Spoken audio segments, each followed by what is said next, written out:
tous, bienvenue à notre nouveau live Facebook. Aujourd'hui, jeunes chercheurs contre Alzheimer. Nous allons parler des jeunes chercheurs. Vous savez que la Fondation Vaincre Alzheimer finance la recherche sur la maladie d'Alzheimer et les maladies apparentées. Et nous avons un programme spécifique dédié aux jeunes chercheurs et à leurs besoins. Et on leur propose des subventions dédiées. On va découvrir ça très vite. C'est vrai que c'est important en fait de soutenir les jeunes chercheurs en début de leur carrière. C'est vrai que ces jeunes chercheurs incarnent la relève de demain. Ils sont vraiment notre espoir pour découvrir de nouveaux traitements dans le domaine de la maladie d'Alzheimer et des maladies apparentées. Et afin de mieux comprendre en fait leur parcours et leurs besoins, aujourd'hui je reçois le docteur Julien Gussignani. Bonjour Julien. Bonjour Marie. Il est jeune chercheur à l'Institut Beaulieu dans une unité INSERM et il travaille au sein de l'hôpital de Bicêtre au Créglin Bicêtre. Le docteur Gussignani est actuellement financé par la Fondation Vaincre Alzheimer sur un projet de recherche pilote très innovant et nous y reviendrons plus tard. Donc Julien, bonjour, on est ravis de vous avoir aujourd'hui. Alors comme vous savez, la Fondation Vaincre Alzheimer propose 4 types de subventions dédiées aux jeunes chercheurs. La première subvention, c'est ce qu'on appelle l'allocation doctorale. C'est en fait le financement de la thèse d'un jeune chercheur sur un projet de recherche d'excellence. Ce projet de recherche est sélectionné rigoureusement par notre comité international bénévole fait d'experts.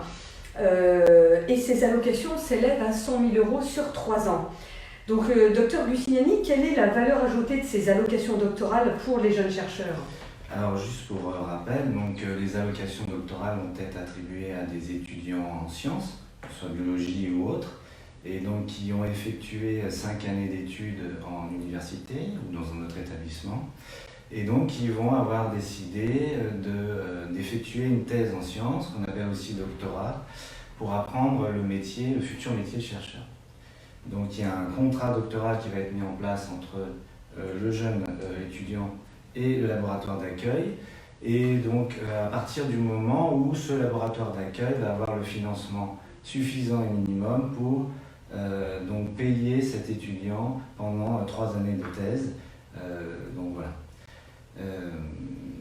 Donc en fait, pendant ces 3 années, l'étudiant va avoir de nouvelles compétences, de nouveaux savoir-faire.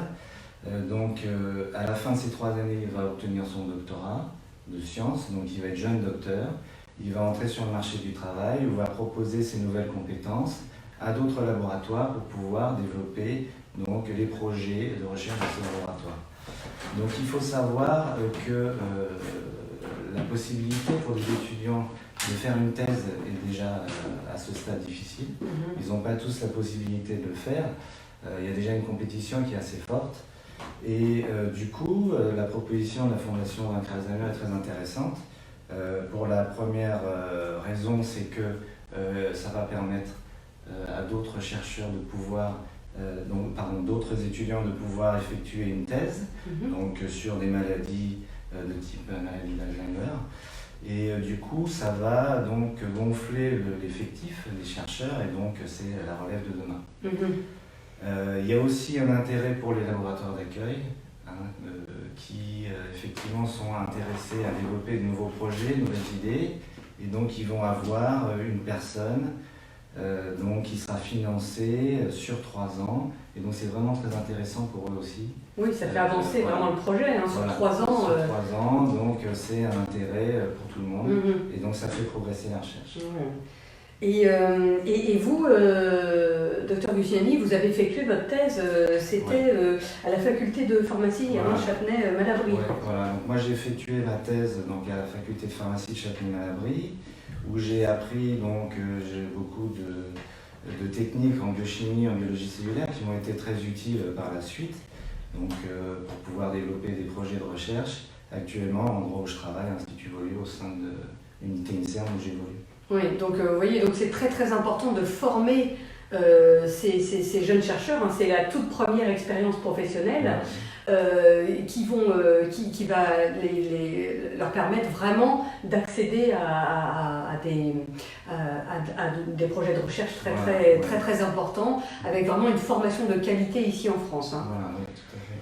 Et à côté de ces allocations doctorales, la Fondation Vaincre Alzheimer propose aussi ce qu'on appelle des bourses de voyage. Hein. Ces bourses, elles s'élèvent à 1 000 € maximum par jeune chercheur et elles permettent à ces jeunes chercheurs de présenter leurs résultats à des congrès internationaux, hein, en face de vraiment de la communauté scientifique internationale. Et Dr Luciani, j'aurais voulu savoir quel est l'intérêt justement d'obtenir ce genre de bourse de voyage. Donc en fait, il faut savoir que la recherche coûte cher et donc les laboratoires n'ont pas toujours la possibilité d'apporter ce financement pour permettre à des jeunes étudiants en thèse ou même des jeunes docteurs de partir comme ça dans les congrès. Donc c'est très important et c'est très intéressant d'avoir cette possibilité avec la Fondation Vaincre Alzheimer d'obtenir cette bourse pour pouvoir justement permettre à ces étudiants et ces jeunes chercheurs de partir dans les congrès internationaux ou nationaux, parce que c'est très important de pouvoir parler de son travail à d'autres personnes, d'autres experts, hein, qui pourront donc vous conseiller, et donc ça fait avancer le projet de recherche. Oui, vous avez une vision en fait, voilà, hein, mondiale du projet en fait, voilà, hein, sur lequel vous travaillez. Donc il y a des retours vraiment intéressants, et puis ça peut aussi donner lieu à des collaborations.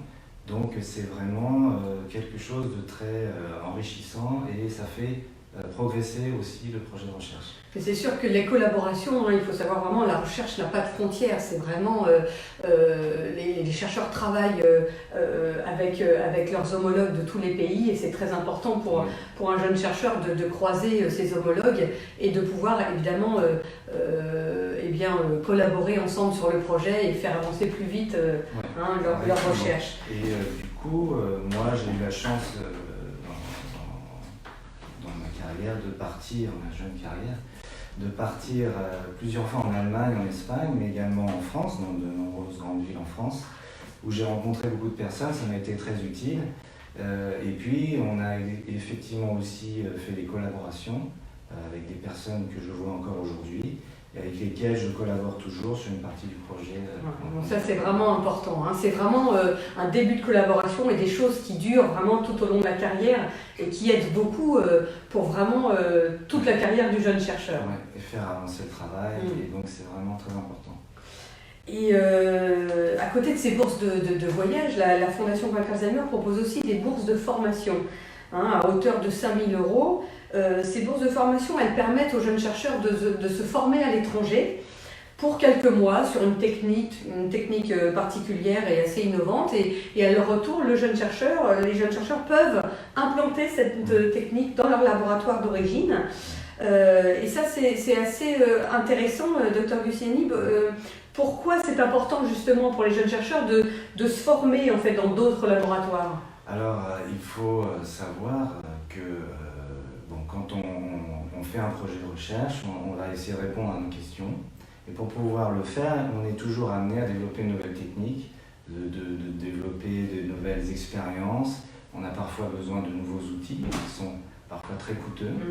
Donc évidemment, plutôt que de mettre au point ces expériences au laboratoire ou d'acheter carrément ces outils qui sont très coûteux et donc ça va prendre beaucoup de temps aussi de mettre au point les expériences, on peut, dans le cadre d'une collaboration, justement envoyer une personne, un jeune étudiant ou un jeune chercheur dans un laboratoire qui connaissent déjà très bien ces techniques. Et donc c'est vraiment un gain de temps parce que l'étudiant va partir là-bas, donc c'est à la fois très intéressant pour lui parce qu'il va donc voir un peu un autre environnement, comment les gens travaillent, comment les gens réfléchissent. Et donc il va apprendre ces techniques, il va revenir au laboratoire et il va la développer. Donc c'est vraiment un gain de temps et c'est une possibilité qui est très intéressante pour les laboratoires. Oui. Et c'est vrai que du coup ces bourses de formation, elles permettent du coup aussi de rencontrer des experts dans d'autres laboratoires et de collaborer aussi très vite dans leur jeune carrière. Oui, tout à fait. Oui. Donc dans le cadre d'une collaboration, c'est une bonne alternative pour mettre en place ces techniques. C'est ça, et de rencontrer donc tous leurs confrères français, étrangers, internationaux et surtout s'inspirer donc des meilleurs. Le quatrième type de financement de la Fondation Vaincre Alzheimer, ce sont ce qu'on appelle les subventions pilotes. qui s'élèvent à un montant de 40 000 € sur 2 ans. Elles permettent à un jeune chercheur vraiment de développer son projet en tant qu'investigateur principal. Et le docteur Gustinani, vous bénéficiez actuellement d'une subvention pilote de la Fondation Vaincre Alzheimer. Est-ce que vous pourriez nous présenter tout d'abord brièvement votre projet de recherche? Oui, alors donc je souhaite remercier à nouveau la Fondation Vaincre Alzheimer pour leur soutien sur cette partie du projet que je développe au laboratoire. Donc au laboratoire, je travaille avec le docteur Béatrice Chambreau et le professeur Étienne Beaulieu et nous intéressons particulièrement à une protéine qui s'appelle la protéine FKBP52. Donc nous avons montré que cette protéine FKBP52 interagit de façon physique et fonctionnelle avec la protéine Tau. La protéine Tau, qui est une des protéines responsables. Exactement, nous savons, c'est une protéine qui s'accumule anormalement et de façon toxique dans les neurones, dans des maladies qu'on appelle les tauopathies, pour maladies de Tau, et dont la maladie d'Alzheimer fait partie, et en est la forme la plus répandue. Donc, suite à la découverte de cette interaction, nous nous sommes posé la question de savoir quelle est l'implication de cette protéine FKBP52 sur le dysfonctionnement de la protéine Tau. D'autant que nous avons montré que le niveau d'expression de cette protéine FKBP52 est fortement diminué dans le cerveau de patients atteints de la maladie d'Alzheimer, mais également dans d'autres tauopathies.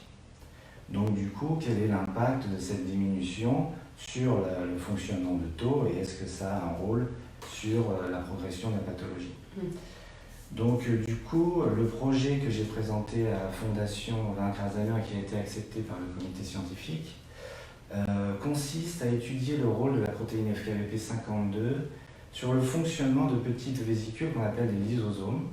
Et donc ces lysosomes vont jouer un rôle très important dans les cellules, puisqu'ils sont impliqués dans la dégradation des protéines qui peuvent s'accumuler de façon anormale dans les cellules pour diverses raisons, et comme c'est le cas pour la protéine Tau. Alors on s'est intéressé à ça parce que nous avions détecté la présence de la protéine FKBP52 au niveau de ces lysosomes dans les neurones du cerveau humain. Donc, cela suggérait effectivement qu'elle pouvait avoir un rôle fonctionnel, et par conséquent, si notre hypothèse est vraie, l'absence de la protéine FKBP52 pourrait entraîner une dysfonction de ces lysosomes, et par conséquent, une accumulation de la protéine Tau et une toxicité neuronale. Oui, donc il y a un rôle vraiment on espère, intéressant de FKBP52 dans l'origine de l'accumulation de la protéine Tau. Voilà. Donc grâce à la collaboration du docteur Marcel Tauc au laboratoire dans l'unité INSERM dans laquelle j'évolue, nous allons étudier donc la variation d'expression de cette protéine FKBP52 dans un modèle très particulier qui est le poisson zèbre. Ah oui, alors dis-nous un peu plus sur ce modèle assez innovant qu'est le poisson zèbre. Voilà. Alors le poisson zèbre a ses avantages, ses inconvénients, mais il a un grand avantage, c'est qu'il est transparent au cours du développement, ce qui va nous permettre de visualiser donc, les lysosomes directement dans un organisme vivant au cours du temps, donc des lysosomes qu'on peut marquer par fluorescence. Alors donc on peut regarder la taille, le nombre, la morphologie, la vitesse, qui sont autant de paramètres qui vont nous indiquer si les lysosomes fonctionnent bien, sans jamais ouvrir le poisson. C'est ça, il n'y a pas de chirurgie, voilà, on peut le voir. Simplement, c'est incroyable. Ça ne génère pas de toxicité. Donc, si notre hypothèse est bonne, on peut faire varier l'expression de FKBP52 dans ce poisson et donc voir l'impact sur le fonctionnement des lysosomes et par conséquent sur l'accumulation de la protéine Tau et donc la toxicité neuronale dans ce modèle. Donc, les résultats que l'on obtiendrait pourraient soutenir notre idée que prévenir la diminution pathologique de cette protéine FKBP52 qu'on observe dans les patients, dans le cerveau de patients atteints de la maladie d'Alzheimer ou d'autopathie, pourrait ralentir ce processus tauopathique, oui, c'est ça. ralentir l'accumulation de cette protéine Tau et donc la toxicité neuronale et par conséquent les troubles cognitifs qui sont liés à cette toxicité neuronale. Donc voilà, l'idée. C'est très intéressant. Voilà. On a hâte de voir la suite du projet. On venait de commencer. Donc, on a commencé il y a quelques mois. Voilà, donc rendez-vous très bientôt pour la suite des résultats du docteur Gustinani. Alors, que pensez-vous justement? Alors, justement, vous avez ce projet, vous avez cette subvention pilote. Quelle est pour vous la valeur ajoutée de cette subvention?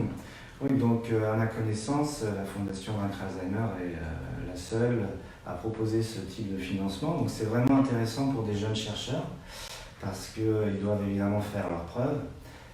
Et du coup, ce financement va leur permettre deux choses très importantes. Enfin, il y a deux choses très importantes qui sont intéressantes. La première, c'est financière, parce que évidemment, le jeune chercheur a proposé un projet, et donc il lui faut de l'argent pour pouvoir développer les expériences, etc. Donc l'argent qui est donné, évidemment, nous aide à réaliser les expériences, à aller au bout de nos idées. Et puis, la deuxième chose, et que c'est très intéressant parce que c'est une reconnaissance, une première reconnaissance du comité scientifique qui regroupe un nombre d'experts dans le domaine des neurosciences et particulièrement la maladie d'Alzheimer. Donc c'est évidemment très stimulant et très encourageant d'avoir cette reconnaissance parce qu'ils ont la dure tâche de répartir l'argent qui leur a été confié. Donc évidemment, c'est vraiment stimulant pour les jeunes chercheurs et donc pour développer leur projet. Voilà. Et en début de carrière, j'imagine que de recevoir déjà une première subvention, ça ne peut que ouvrir un peu les voies des financements et du soutien de votre projet de recherche, j'imagine. Voilà, c'est ça. C'est vraiment stimulant, ça nous permet de montrer qu'on peut aussi présenter des projets. C'est ça, gérer vous-même le budget, le projet, ouais, c'est ça. Ça, c'est quand même mettre vraiment un pied à l'étrier dans la carrière des jeunes chercheurs. C'est vraiment une subvention, comme l'a dit le docteur Gusciani, qui est vraiment assez unique, que nous proposons et on est très content que vous l'ayez eu. En tout cas, je ne vous le cache pas. donc voilà, écoutez, donc vous le voyez bien, c'est très très important d'aider et de soutenir les jeunes chercheurs et de pouvoir développer leur projet de recherche. Justement pour les soutenir plus efficacement, nous avons lancé un programme de parrainage spécifique qui s'appelle Jeunes chercheurs contre Alzheimer. Alors de quoi s'agit-il? C'est un programme de parrainage donc où vous soutenez l'ensemble des jeunes chercheurs qui ont été sélectionnés par notre comité scientifique bénévole, et grâce à votre don régulier dans le cadre de ce parrainage, eh bien, cela permet à nos jeunes chercheurs de planifier leurs projets en s'appuyant sur un budget sur lequel ils peuvent compter évidemment durablement. Donc en finançant les premières recherches des jeunes chercheurs, eh bien, vraiment vous vous associez à leurs travaux et vraiment vous êtes directement lié à la découverte potentielle d'une nouvelle piste thérapeutique. Alors comment intégrer ce programme de parrainage?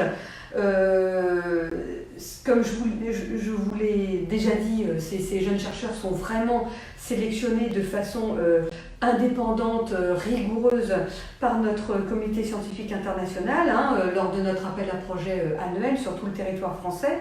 Actuellement, on a 49 projets de recherche jeunes chercheurs qui sont financés par la Fondation Vaincre Alzheimer et qui sont en train d'intégrer le programme Jeunes chercheurs contre Alzheimer, comme celui du Dr Julien Gusciani. Nous avons déjà 130 jeunes experts qui ont déjà été soutenus grâce à votre don régulier. Et on peut dire déjà qu'on est à plus de 1,3 million d'euros qui ont été investis dans les recherches de nos jeunes chercheurs.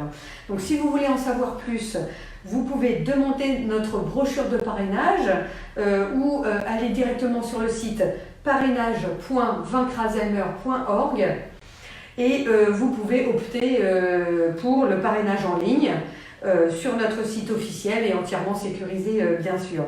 Donc Dr Gusciani, je vous remercie beaucoup d'être venu. On est ravis de vous avoir accueilli et rendez-vous très bientôt pour voir la suite des résultats du Dr Gusciani. Et vous pouvez retrouver cette vidéo sur notre page Facebook et également sur notre chaîne YouTube. Et n'hésitez pas à vous abonner à notre newsletter pour eh bien, être au courant de toutes les avancées de la recherche que nous finançons. Eh bien, à très bientôt pour un prochain live Facebook. Au revoir. Au revoir, Maëlle.